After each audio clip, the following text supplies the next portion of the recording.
Hello, dear friends. Patrick here. Tuesday, June 18th, 2024. It is a scorcher today. Up around 30 degrees Celsius. That is hot. I don't know. Getting close to 85 or 90 Fahrenheit. I don't know the exact temperature. But today, I would like to share with you a short little read that I found. And it's called Beat Self-Defeat by John Mason. Creating a mindset for ultimate success. I never heard of John Mason before, but apparently he's done a lot of self-help books, and you know I love self-help. But every once in a while you'll find a nice little gem like this. So normally I'll tell you what I paid for it at the local thrift store, but this one somebody let for free, and I'll read it, and then afterwards I'll let somebody else read it. So it looks pristine, like it's never been cracked open. There's no, notes or anything on it, and that's the case. Sometimes it looks like it's never had the spine opened at all. But anyway, I just thought I'd share with you a little bit. I've started into it. It's a very short read. It's only 160 pages of big font, and I thought I'd share with you a little bit from the first chapter. I read the first 3 chapters. I'm not going to do a series of reviews on it because it is such a short read, but if there are any comments or quotes that are memorable, I'll share them with you. How does that sound? So from the first chapter, I want to share with you just a little bit of it. It says here, nothing in this world can trouble you as much as your own thoughts. No one has the right to make you feel bad, not even you. My enemy said to me, love your enemy, and I obeyed him and loved myself. Look in the mirror, that's your competition. Your worst enemy can't harm you as much as your unfiltered thoughts. I keep my friends close and my enemies closer. That's easy for most of us to do because we're our own worst enemy. So there you go. I thought I'd share that with you, and maybe I'll do a little bit of blurb of that in the description of the video. That's from chapter 1. I've read chapter 2, chapter 3. So they're very, very short chapters. Got 34 chapters, so they're only like 4 or 5 pages per chapter, and 160 pages of large font. I don't know if you can see the font there, but anyway, it's really a nice read because it's easy on the eyes. It's not hard to see the words, and I'd like to share that with you because motivation is always valuable. I was mentioning to somebody the other day, there's a scripture that says, be careful how you listen. And that's prefacing the well-known scripture that says, to those that have, more will be given, and to those that don't have, even what they think they have will be taken away. And this is what's happened today, is that a lot of people have been trained into helpless thinking, and they think they have nothing, and so even what they do have gradually gets taken away. They keep getting poorer and poorer, poorer in spirit, poorer in mind, poorer in physical resources, and it's just a general downhill trajectory. Whereas those that are careful what they listen to and are careful what they feed their mind, they keep gaining more and more and more. And people use that as a phrase, the rich get richer and the poor get poorer. But the rich aren't necessarily the mega wealthy and those that have mansions and all the trappings of success and all that kind of stuff. No, the rich are those that are rich in their mind. And anybody can be rich.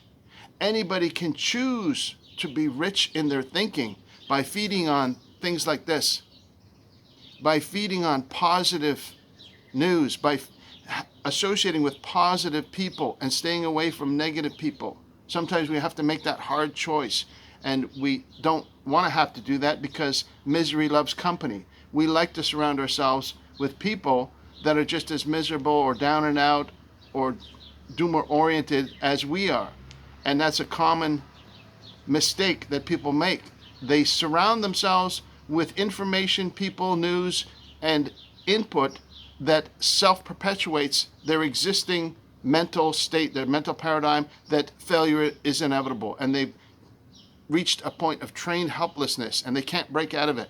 That's unfortunate. But if you are careful how you listen and you feed your mind with positive motivation at every turn, it's like a medicine for your mind. If you feed your mind with crap, what do you think is going to happen? You know, the old phrase, garbage in, garbage out.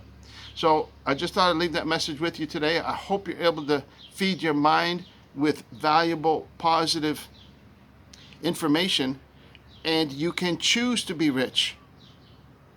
Choose to be rich. Choose to be thankful. Choose to see the glass half full. Choose to see opportunity is now here. You can do it. Other people have done it, and you can do it too. Maybe before I go, I hope I can share with you one quick anecdote. What was that from the 3rd chapter that I read? If I can. There was a guy in 1985, Wesley Jones. This book is published in 2022. It's only a couple of years old. Wesley Jones, he was the principal at an elementary school. I'm paraphrasing here. And there was the school's janitor that he met. His name was Joseph Sonnier. And one day the principal looked at him and said, "I'd rather see you grading papers than picking them up." The guy was picking up the garbage because he's the janitor. But the principal of the school knew that he was very smart and had potential, because he remembered him as being a good student at this particular school and a hard worker. The janitor, Joseph Sonnier, never forgot those words. Even though he continued to be a janitor for 15 more years, he never ignored the impact that one sentence had on him, where the principal came to him and said, "I'd rather see you grading papers than picking them up." So at 39 years old, while continuing to work full-time as a janitor, at 39 years old, while continuing to work full-time as a janitor, he decided to shoot for the stars. He started his journey to become a teacher. He'd wake up at 5 in the morning, leave at 7, go to school all day, come back, and then do his shift that he had to do, then go home and do homework. And he shared his story with local television. They've got a footnote on the story that they did on him. And the effort was eventually worth it. He received his bachelor's degree and became a teacher in one of the very classrooms he used to clean. But he wasn't even finished there. He decided to continue study, and he got his master's degree. And then his life became even more impressive, because in November 2013, Port Barry Elementary School, where he used to be a principal, announced its new principal, Joseph Sonnier. He went from a mop to a master's, and thanks to an encouraging word and a persistent spirit. And what else? A measure of faith, right? And I'm sure he had times when he wanted to give up. I'm sure he had struggles. Can you imagine how hard that would be, working full-time and then trying to get an undergraduate degree and then a master's degree, all while working and fulfilling all the other responsibilities you have? Everybody has an excuse. Everybody has reasons why they can't do it. But there's an example, a documented example of somebody that persevered, overcame, because he wanted to improve himself. Is there anything wrong with being a janitor? Of course not. Janitor is an honorable profession. But somebody saw some potential in him that he could be better, and it resonated with him, and he said, yes, I'm going to go to the next level. No matter where you are in life, I want to take myself to the next level. I don't know what that is yet, because I'm kind of retired and lazy, but I do set myself goals, and I do have some visions of the future that I want to pursue. One of them's on my hat, but anyway, that's neither here nor there. I've got a number of I've got physical goals that I want to lose some weight. I've got social goals that I want to spend time with people. We're going to a social function tomorrow. I've got, exercise goals and financial goals, and I've got all kinds of goals. So I'm always trying to see where I can advance and go to the next level in all areas. Perhaps more than some other people, perhaps a lot less than some others. So wherever you are at life, I pray for you that you would be able to motivate yourself, feed yourself positive information. Don't listen to the negative self-talk that will tell you, oh, no, it's good for them, but it can't work for you. If that's how you want to think, and that's how you're determined to think, that's where you'll stay, and you'll gradually drift into the abyss, and you may enjoy that. That may be what you have planned for yourself, but I hope it isn't.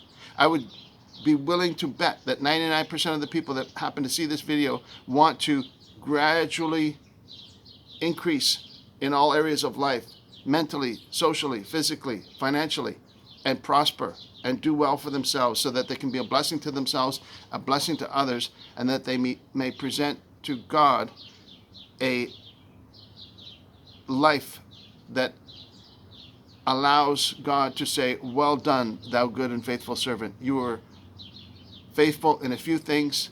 Enter into the joy of being in charge of many things, as some of the parables say. So thank you for watching. God bless you. I love you very much. Don't give up. Keep on keeping on, and we'll talk to you again real soon, okay? Thanks a lot for watching. Love you very much. We'll talk to you soon. Take care. Enjoy the warm weather. Bye for now.